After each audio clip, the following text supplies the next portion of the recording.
ভারতবর্ষ হলো গণতান্ত্রিক দেশ, কারণ এখানে ডাইরেক্টলি বা ইনডাইরেক্টলি জনসাধারণ দ্বারা নির্বাচিত হয়ে মন্ত্রীদের মধ্যে থেকে কোনো একজন প্রধানমন্ত্রী পদে বসেন। কিন্তু তোমরা কি জানো আমাদের প্রধানমন্ত্রীর কোন কোন ক্ষমতা আছে আর কি কি কাজ করতে হয়?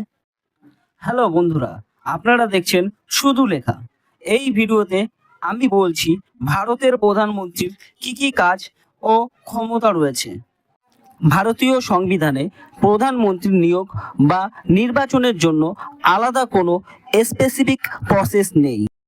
ভারতের সংবিধানের 75 নং ধারা অনুযায়ী প্রধানমন্ত্রীকে রাষ্ট্রপতি নিয়োগ করে।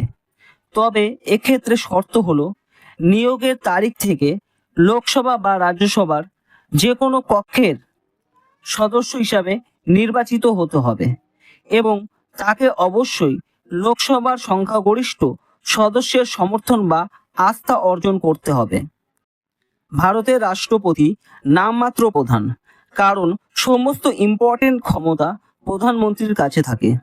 প্রধানমন্ত্রী সরকারের হেড, আর সরকারের কাছে সমস্ত ক্ষমতা থাকে, তাই সেই সূত্রে প্রধানমন্ত্রীর কাছেই সমস্ত ক্ষমতা থাকে। তাই আসো ডিটেলে প্রধানমন্ত্রীর ক্ষমতা সম্বন্ধে বলি। প্রথমে তাহলে আলোচনা করি প্রধানমন্ত্রীর ক্ষমতা। প্রধানমন্ত্রীর কাছে বিভিন্ন রকম ক্ষমতা থাকে: প্রশাসনিক ক্ষমতা, নিয়োগ সংক্রান্ত ক্ষমতা, আইন সংক্রান্ত ক্ষমতা, সামরিক ক্ষমতা, বৈদেশিক নীতি সংক্রান্ত ক্ষমতা। প্রশাসনিক ক্ষমতা আমরা জানি সরকারের মূলত তিনটি কাঠামো: প্রশাসনিক, আইন ও বিচার। প্রশাসনের ক্ষেত্রে সবার প্রথমে আসে কাউন্সিল অফ মিনিস্টার। প্রধানমন্ত্রী কাউন্সিল অফ মিনিস্টার এর প্রধান। লোকসভা নির্বাচনের পর প্রধানমন্ত্রীর নিজের পছন্দ অনুযায়ী কাউন্সিল অফ মিনিস্টার বা মন্ত্রিসভা গঠনের অধিকার রয়েছে, কিন্তু এদের নিয়োগ করে রাষ্ট্রপতি। প্রধানমন্ত্রী ঠিক করে কোন মন্ত্রীকে কোন ডিপার্টমেন্ট দেবে। তিনি মনে করলে যে কোনো সময় তাদের ইন্টারচেঞ্জ করতে পারে।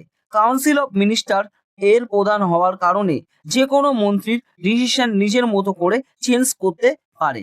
প্রধানমন্ত্রী কোনো মন্ত্রীকে রিজাইন করার জন্য রাষ্ট্রপতিকে সুপারিশ করতে পারে।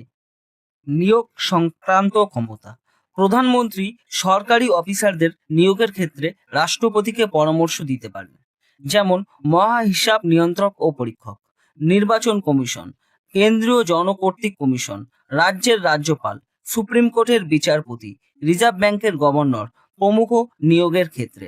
আইন সংক্রান্ত ক্ষমতা লোকসভা বন্ধ করে নতুন করে নির্বাচনের পরামর্শ রাষ্ট্রপতিকে দিতে পারে। কোনো কারণে প্রধানমন্ত্রী রিজাইন দিলে বা তার মৃত্যু হলে বাকি মন্ত্রীরা কোনো কাজ করতে পারে না, অর্থাৎ প্রধানমন্ত্রী না থাকে মন্ত্রিসভা অটোমেটিক ভেঙে যায়। লোকসভার অধিবেশন কখন শুরু হবে, কতদিন চলবে, কোন কোন বিষয়ের উপর আলোচনা হবে তা প্রধানমন্ত্রী সিদ্ধান্ত গ্রহণ করেন। সামরিক ক্ষমতা ইন্ডিয়ান আর্মি, ইন্ডিয়ান এয়ারফোর্স এবং ইন্ডিয়ান নেভির প্রধান। ফর এক্সাম্পল, বর্ডার রিলেটেড কোনো কৌশলগত নীতির প্রয়োজন হলে প্রধানমন্ত্রী তখন এই সকল ব্যাপারে তার ক্ষমতা প্রয়োগ করে। বৈদেশিক নীতি বৈদেশিক নীতির ক্ষেত্রে প্রধানমন্ত্রী ইম্পর্টেন্ট রোল পালন করে। আন্তর্জাতিক সম্মেলনে ভারতের প্রতিনিধি হিসাবে তিনি উপস্থিত থাকেন।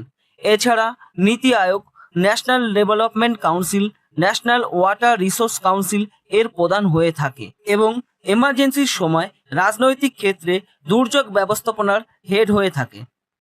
তাহলে বন্ধুরা, এই ছিল প্রধানমন্ত্রীর সাধারণ কিছু ক্ষমতা। এছাড়াও আরও কিছু ক্ষমতা রয়েছে, তোমরা জানলে কমেন্ট করে জানাও। চলো এবার জানা যাক প্রধানমন্ত্রীর কার্যাবলী।